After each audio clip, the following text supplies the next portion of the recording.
Because I think even though we all maybe feel like we're alone sometimes or in our little silos, and maybe we don't talk about our problems that much. But I think a lot of people go through kind of the same things, and I think that tapping into creativity is the way that a lot of us deal with that.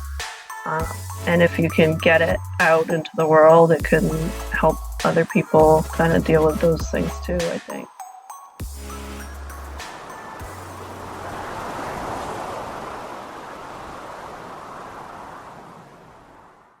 Hello, everyone, and welcome to Creativity Worth Expressing, a podcast all about creativity. Today, we have a very special guest. We have Carrie Bernard, Carrie Bernard, who is the author of the book Drained. Welcome to the show, Carrie. How are you doing? I'm great. Thank you so much for having me, Ryan. I really appreciate the invitation. So we connected through Twitter, what is now known as X, and I see that there is a very strong writing community. Unfortunately, lately I've actually seen the writing community kind of breaking away into other spaces like I think there's Blue Sky, there's Threads. But before we even get started in the actual interview, I wanted to ask you, how do you feel the writing community is at the moment within X? I think there's definitely been a huge movement towards blue sky. Um, and I did actually open an account over there too, because I was missing some of my Twitter friends over there. So yeah, I think the writing community is still strong though. There's I always try to check in with the 5 a.m. Writers Club every morning, and there've been a few who have left that for Blue Sky, but a lot of them still check in on Twitter too. So that's fun to see everyone else who makes time in the morning and goes for it. But Yeah, and actually, that's one thing that really drew me to the writing community within X, Twitter, is seeing the community of people resharing or what do is it resharing or re tweeting? retweeting, I think they still call it. Yeah, just seeing that people are sharing each other's work and content, and I'm sure that they do that on other platforms, but it's very uplifting for me to see, and I'm very new to this all this creativity. I'm just diving in and just going for the adventure, but it's really fascinating to see that. Yeah, I think it's really different from Twitter in general or just social media in general. I really have found the writing community to be very supportive and optimistic, and kind of lifting each other up instead of competing. So at least the pocket of it that I've found has been that way. So it's really been great. So now for the interview, I'd like to go ahead and take a step back Yeah, and dive into your creative journey. sure. So my first question is, when was it that you had started having a love for creativity and writing? I started to enjoy writing when I was in the second grade, actually. That was my favorite subject when we kind of had free time to write. And ever since then, I've really enjoyed it. Kind of starting in middle school, I started writing more just, to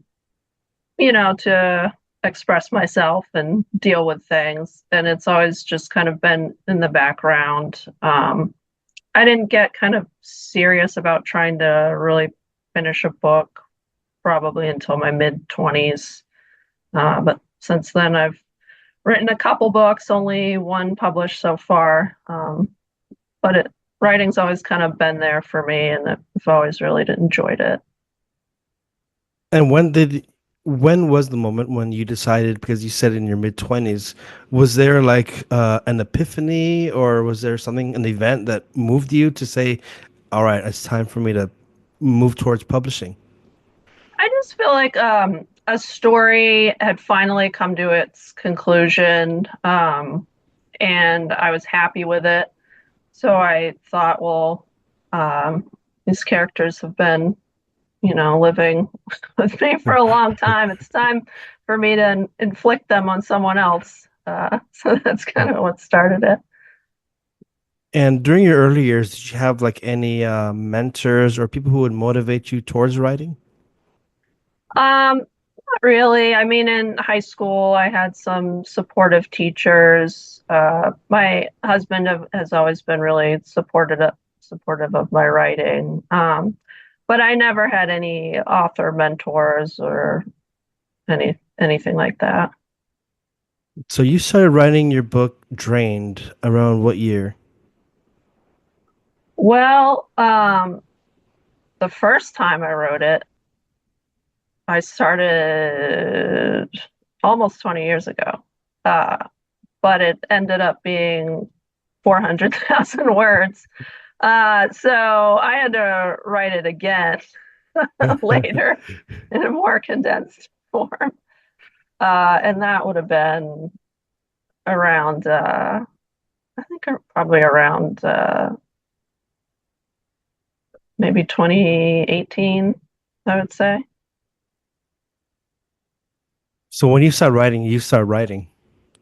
I love to write. Yeah. Yeah. And I'm an overwriter. So, Well, that's okay. I mean, like maybe there can be like an extended edition right, come out, right. Um, so tell us all about or give us a summary about your book Drained. Yeah, so it's a dark fantasy with romantic elements. It's about a very powerful druidess named Sarlona, and she's abducted by these monsters called Lorkai who feed on magical energy. So her kind of power becomes a liability, um, and the monsters employ a kind of guardsman, henchman named Benton. It was a very dark past, but he kind of falls for Sarlona, so that's where the romantic element comes into play. Yes, I'm currently reading your book, about halfway through, and I'm seeing this connection with uh, Sarlona and Benton. Not really a connection, but a connection going on, and also with her captives. What inspired you to write this book? Um, there's a number of things. I could write a book on my inspirations for the book.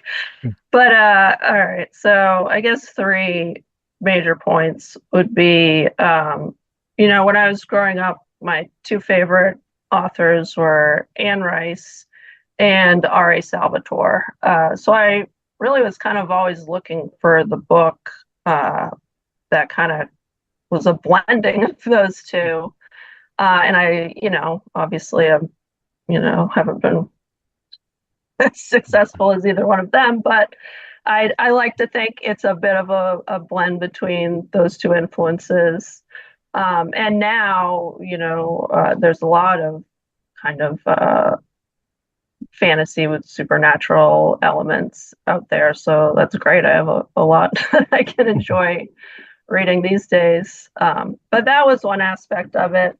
Um, Another one that is kind of embarrassing to talk about, but I usually manage to do it, is when I was really young, I was trying to fall asleep in my bedroom and I was looking across the hall into my brother's room and I saw his glowing eyes that I've never, come up with an explanation for. Well, lots of people try to tell me what it was.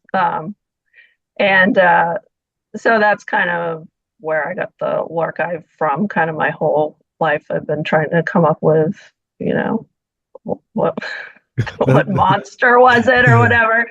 So I liked the Lorkai. I gave them a whole, world. Uh, and then the last piece is when I kind of first wrote that second version of Drained, not the 400,000 word version. Um, I was between jobs and I was at home with a baby who would not take a bottle. So I felt very trapped and isolated at the time, and that's kind of where the whole captive and fed upon thing comes in. So I think it's all of those were kind of inspirations, I guess. Um, I, I wanted to go back to the very first chapter, second chapter. Sure. Um, it was very fast paced. It was really electric. Oh, I, great. I, I thought at first because me being in this podcast of creativity, like I might have mentioned earlier that I'm very new to this world, but I just want to dive in because I've always been attracted to Yeah. it. But I was reading it and I was thinking, am I missing something? I mean, it's just so fast paced. Like, is there a book one? Because it really like dives into like kind of the struggle. And I was thinking, uh, and then I realized it's part of the book, but uh, is there a possibility of a prequel? Or will I mean I haven't finished the book yet, but like will all my questions be answered, or could that be something that maybe might be done in the future? Um, I am actually working on a prequel right now. Ooh. And yeah, it's the story of how Dagmar becomes a Lorkai. So that's kind of fun. Dagmar is probably my favorite character, I think. Um, but yeah, I mean, in that 400,000 word version, there were a few chapters before this happened. Uh, Kind of Sarlona's background and her relationship with her mentor and kind of how it all set up. But I thought this was a good place to start the story. I don't like a lot of exposition when I read. I, try to follow the show don't tell rule basically. So, now my question is referring more specifically for the first two chapters. How, for you as a writer, are you able to balance the the plot, the storytelling, as well as the pacing? It's hard. I mean, it's hard to do for sure. I usually kind of work from an outline, but I'm not much of a plotter. I'm definitely a pantser.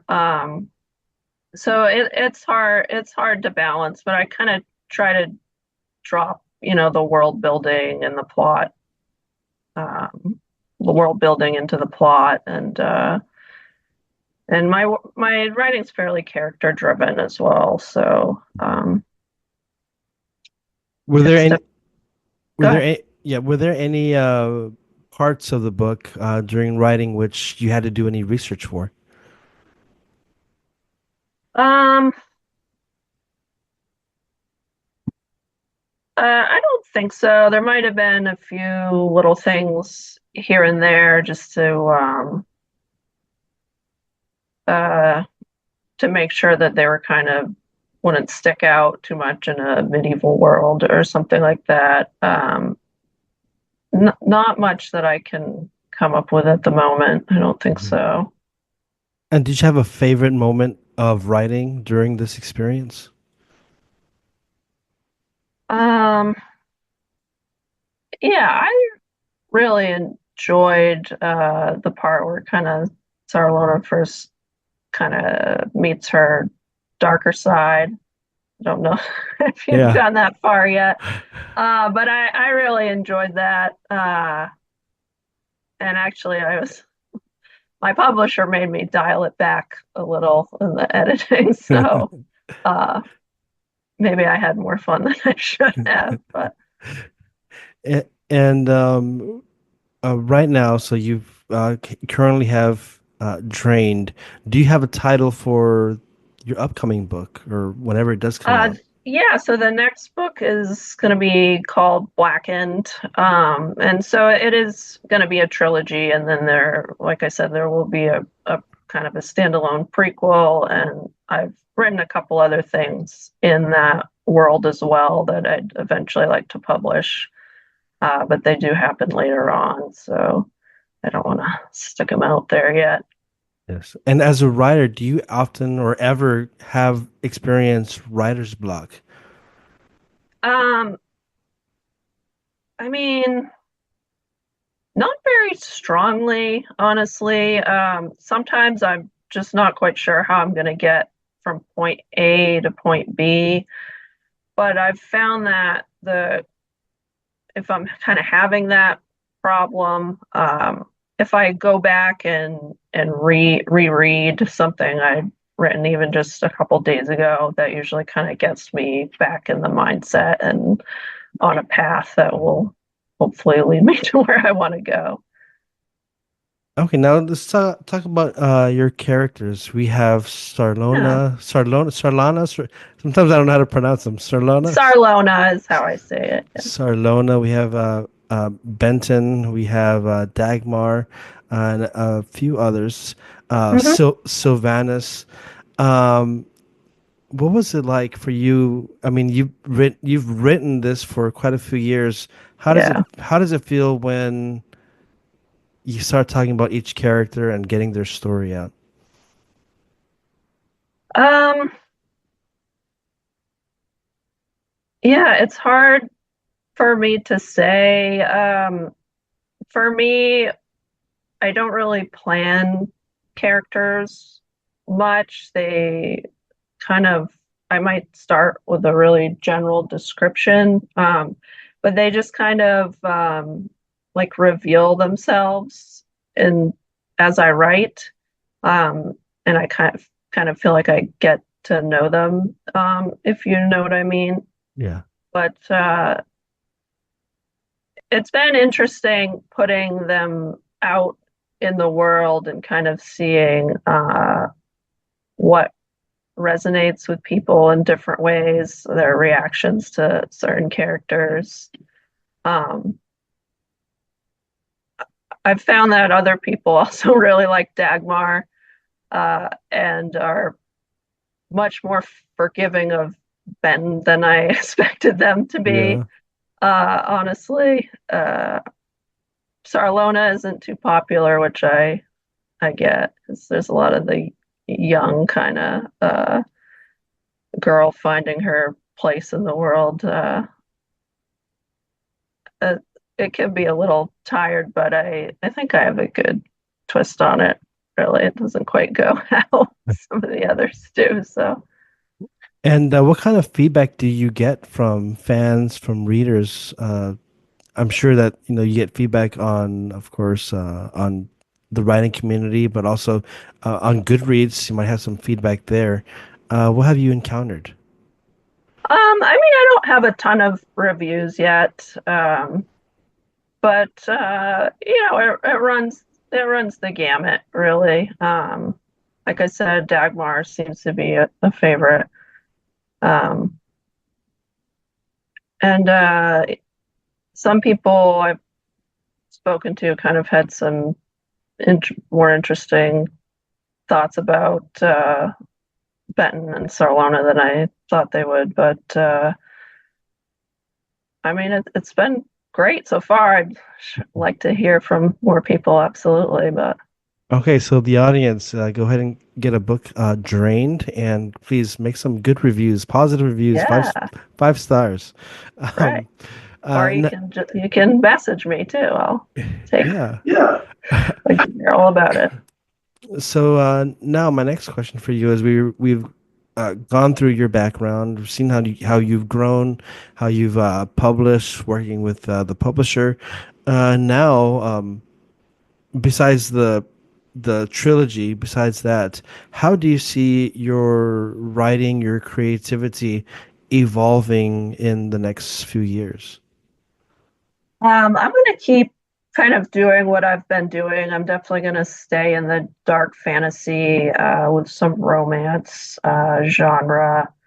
I've got several projects kind of in the works, so I'm sure they'll take me, you know, quite a while to finish up, polish up, and get out into the world. But yeah, I'm excited to finish this trilogy and the prequel. And I have another one that happens kind of later on that just needs some polish. So that's in my immediate future. So, thank you. And now for this part of the interview, I am going to have a little light-hearted questions, if that's okay with you. Oh, yeah. Sure. So, my first question is, what was the last book that you read? I just read, it was called, it's by a local author, Nancy O'Toole. She's a main author, and it was a novella called, I believe, The Claw and the Rose. And it was a bit of a Beauty and the Beast retelling. It was very interesting. I was expecting romance, and there was not much romance. It was almost like a bit of a spooky mystery. It was very good. Next question is, what is your favorite childhood book? Uh, oh man, like a young childhood book, or like Uh, how? One from your childhood can be from when you first started reading to high school. Um, this is weird, but one of my all-time favorite books is called Maneaters, and it's by Peter Hathaway Capstick. It is not fiction; it is real stories, but told with some flair for sure. And my dad actually read it to me when I was way too young, and I've read it several times since, and it's just fascinated me for some reason. So, Thank you. My next question is, if you could switch lives with any fictional character for a day, who would it be? oh man, I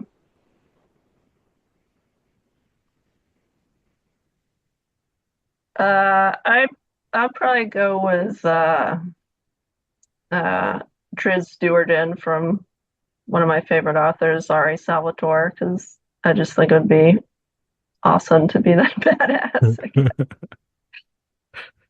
Okay, my next question is, what is a book you're embarrassed to admit you haven't read? Um, I'm sure there are plenty of classics that I haven't read. Right now, I'd say it would be, I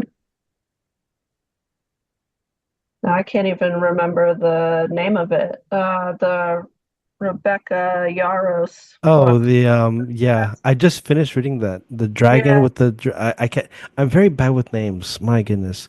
yeah. But the flame, wing flame, the fourth wing. Swang, that's it. Yes, Yeah, there you go. I read that, and I think that's kind of my genre. It's romantasy, at least, so maybe not as dark, but I'm a little embarrassed that I haven't picked that up yet. But I've been really trying to read more mostly indie books and local authors to try to support other folks in my position. So, And do you have a favorite reading spot?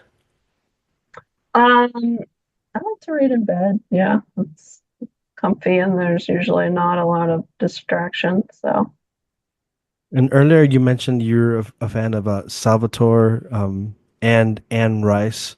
yeah. As a kid, those were the books that I did read were a bit of Stephen King, Anne Rice, a little bit of the dark stuff. But what was your favorite character from all the Anne Rice books that you've read?